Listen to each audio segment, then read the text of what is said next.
یاسب electables کا انتخابی سیاست پر غلبہ یہ رجحان سیاست کو مضبوط بناتا ہے؟ غلبہ نہیں ہے اور یہ ہم اس پہ غلط ایمفسس دیتے ہیں. سیاسی جماعتوں کا ہے جو ٹکٹ لینے جاتے ہیں. کس کی جماعتوں کے پاس وہ جاتے ہیں. استحکام پاکستان پارٹی میں سارے الیکٹیبلز ہیں. استحکام پاکستان پارٹی کی شکل تو آپ دیکھیں. الیکٹیبل بیٹھے ہوتے ہیں, چہرے ایسے گرے ہوتے ہیں, مرجھائے نہیں ہوتے, گرے ہوتے ہیں. یا تو ہونا کہ الیکٹیبل آ گیا تو ٹھیک ہے جی, پر وہ پارٹی کا وہاں پہ حشر جو سامنے نظر آ رہا ہے. امپورٹنٹ چیز ہے جو شروع ہو گئی ہے. پولیٹیکل پروسیس شروع ہونا چاہیے اور جاری رہنا چاہیے. جیسا بھی ہو اس میں جو ہے سیاست, جمہوریت, پاکستان کا استحکام, پاکستان کا مستقبل اس میں مضمر ہے. اس کو آپ بریک نہ لگائیں اور اپنے آپ جو ہے چیز آگے چلتی رہتی ہے. یہ ہیجانی کیفیت رہی ہے پچھلے یہ 1.5 سال, وہ جو اپریل 2022 سے لے کے آج تک بالکل ہیجانی کیفیت یہاں پہ رہی ہے. اس کو ختم ہونا چاہیے. خواہ مخواہ کی نفرتوں کی دیواریں, لکیریں کھینچی گئی ہیں. خواہ مخواہ کے ڈرامے اور افسانے گھڑے گئے ہیں, عذر تلاش کیے گئے ہیں. اب الیکشن ہو رہا ہے, اس میں ملک میں استحکام آئے گا. آرم فورسز کو کون متنازع بناتا ہے؟ آرم فورسز باہر سے آئی ہیں. آرمی ہماری ہے. آرمی جو ہے چکوال سے زیادہ کس کی ہوگی, جیلم سے زیادہ کس کی ہوگی, اٹک سے زیادہ کس کی ہوگی, فرنٹیئر کے جو اضلاع ہے اس سے زیادہ کس کی ہوگی. دی آرمی اور عوام, ان کی یونٹی جو ہے پاکستان کی سالمیت اور مستقبل کی ضامن وہ ہے. That unity, army and the people. عوام کو ریپرزینٹ کون کرتا ہے وہ اس انتخاب میں ظاہر ہو جائے گا. Who represents the people؟ یہ نہیں کہ آپ اوپر سے ڈال دیں.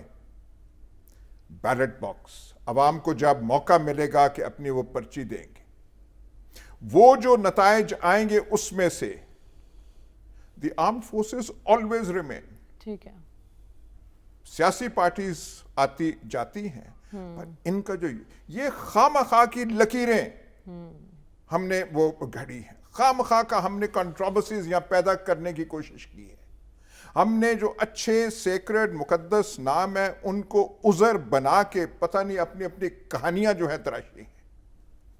پیپل کو ڈیسائیڈ کر دیتے.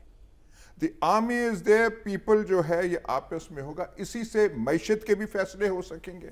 مضبوط فیصلے آپ کیسے لے سکتے ہیں؟ ملک میں انتشار ہو, ملک میں کنٹروورسیز ہوں تو کوئی استحکام آ سکتا ہے, کوئی گورنمنٹ ٹھہر سکتی ہے, کوئی آپ اسٹرانگ اکنامک میجرز لے سکتے ہیں.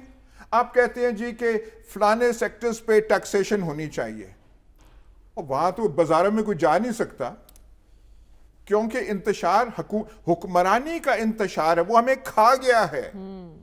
اس سے نکلنا چاہیے ہمیں. ٹھیک ہے. اور یہ خواہ مخواہ کے اور یہ جو ہیں کہانیاں, اب میں تو وہ ڈرتا ہوں کہ اب وہ پھر ریکارڈ چلنے لگے.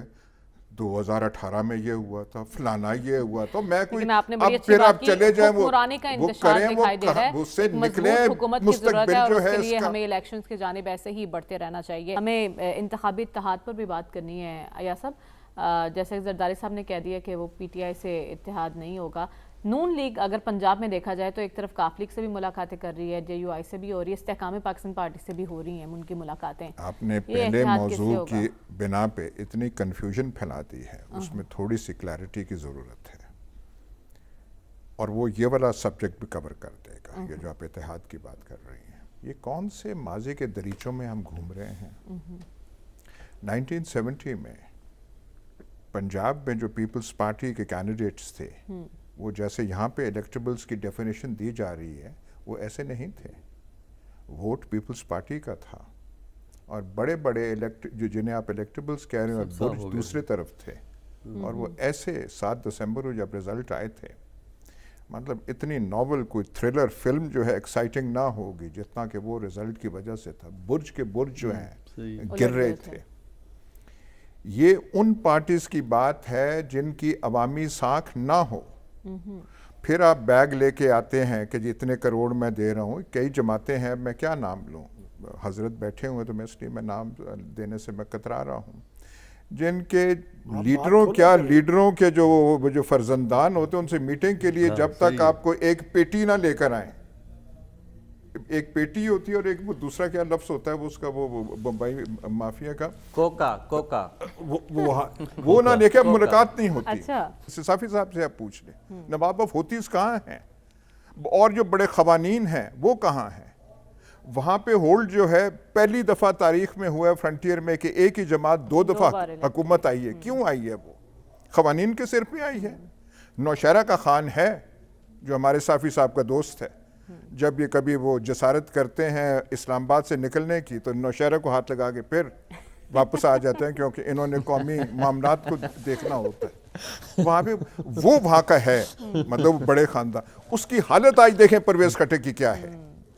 مطلب انہوں نے شروع میں صافی صاحب نے بھی اسے پمپ کرنے کی کوشش کی تھی کہ وہ آ گیا, پر اس کی وہ جلسیوں کی کرسیاں دیکھ کے یہ بھی چپ کر گئے کہ ایسے کا کیا کریں.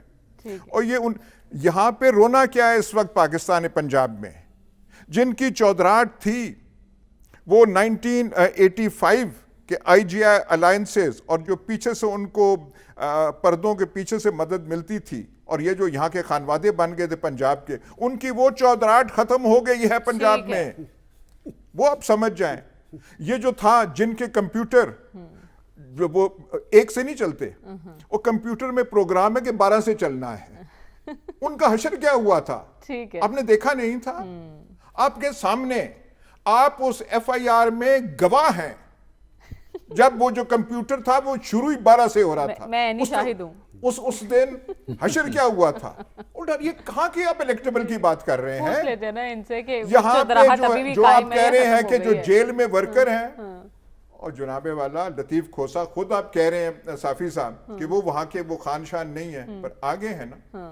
یہ جو ان کے اسلام آباد میں ممبرز جو الیکٹ ہوتے رہے ہیں اس جماعت کے, اسد عمر کون سا الیکٹیبل تھا, کون سے خاندان کا ہے؟ وہ تو کراچی کا رہنے والا ہے. ٹھیک ہے.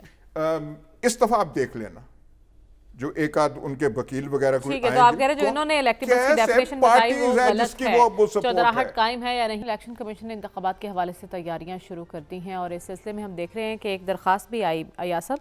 انہوں نے کہا احد چیمہ اور فواد حسن فواد جو ہیں ماضی کی حکومت کا حصہ رہے ہیں اور یہ آئندہ الیکشن پر اثر انداز ہو سکتے ہیں. اس درخواست کے بعد الیکشن کمیشن نے نگران وزیر اعظم کو نوٹس بھی جاری کر دیا. تو آپ الیکشن کمیشن کے کردار کو کس طرح سے دیکھ رہے ہیں آزادانہ انتخابات کی؟ یہ جو 2 نام آپ نے لیے ہیں, یہ جو نون لیگ کے ہیں یہ تو وہ ذاتی بیوروکریٹ ہیں. سارے پاکستان کو پتہ ہے.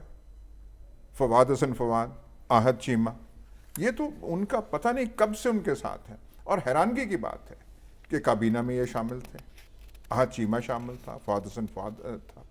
بھائی فواد حسن فواد کو کہتے ہیں بڑا کمپیٹنٹ ہے, کمپیٹنٹ ہوگا, اسے ٹکٹ دینا, الیکشن لڑائیں. احد چیمہ کو الیکشن آپ لڑائیں. تو جو نوٹس جو گئی ہے درخواست بالکل درست گئی ہے. یہ تو اچھا ایک اور بات چھوڑ دیں, اس وقت نگران حکومت ہے پنجاب کے تمام اضلاع میں, اور میں اوپر سے بات نہیں کر رہا, انتظامیہ کو انسٹرکشنز ہیں کہ جو نون لیگ کے لوگ ہیں حلقوں میں ان کی بات سننی ہے. یہ میں اوپر سے نہیں آپ کو کہہ رہا, اوپر سے مراد اوپر سے ہی ہے, مجھے ہوا سے میں نہیں آپ کہہ رہا. یہ انسٹرکشنز ہیں کہ ان کا فون آئے تو ان کے کام کرنے ہیں. سیکریٹریٹ میں, یہ پنجاب سیکریٹریٹ ہے, افسران وہ ان کی تعیناتی ہوئی ہے, مطلب ان کو وہ پن پوائنٹ کیے گئے ہیں ان حلقوں کے ان ڈویژنز کے آپ کام کریں گے. کام جو ہوتا ہے وہ ان کو فون جاتا ہے. اس کے بعد پیپلز پارٹی بھی درست الزامات لگا رہی ہے کہ بالکل ہے, یہ نون لیگ کے لیے بالکل یہاں پہ ہے. ان کو صرف نکالیں, ان کے اور بھی افسران آپ وہاں پہ بھرتی کر لیں جو ان کو کریں, الیکشن صرف کرائیں. اور الیکشن کمیشن کے جو چیئرمین ہیں, آج سے لے کر الیکشن تک پاکستان میں سب سے اہم پوسٹ, سب سے اہم شخصیت چیف الیکشن کمشنر ہے. انوار کاکڑ نہیں ہے. یہ جو پتلے ہیں جو نگران کابینہ میں ہیں وہ نہیں ہیں. فواد حسن فواد نہیں ہے. فواد حسن فواد ڈائریکٹلی کیا کر سکتا ہے؟ Through the election commission. Sikandar Sultan Raja کو موقع ہے تاریخ میں اپنا نام رقم کرنے کے لیے. ہی از دا موسٹ امپورٹنٹ پرسن آج سے لے کے 8 فروری تک پاکستان میں، اور سب جو ہے سیکنڈری حیثیت اختیار کر گئے. یہ تو ان کے، میں اب چمچے کا لفظ استعمال نہیں کرنا چاہتا. ٹھیک ہے. آپ کا وہ جو پروگرام ہے اس میں ایسا لفظ استعمال نہیں، پر یہ جو لوگ جن کا نام نہیں، یہ تو وہ ہیں ان کے دیرینا پیرینیل پرماننٹ. وہ جو ہانڈی میں جو آپ کرتے ہیں، جیسے ہانڈی آپ وہ کرتے ہیں، وہ تو یہ ہیں. اور یہ کابینہ کے منسٹر بنے ہوئے ہیں. حیران کن بات ہے. بھائی نے کہا سرفراز بگٹی صاحب انٹیریئر منسٹر تھے، سیدھا کہاں گئے نون لیگ. بھائی جائیں نون لیگ میں الیکشن لڑیں. پر یہ جو آپ نے پنجاب سیکریٹریٹ میں بیوروکریسی کو انسٹرکشنز دی ہوئی ہیں کہ حلقوں میں ان کے، یہ تو بند کریں.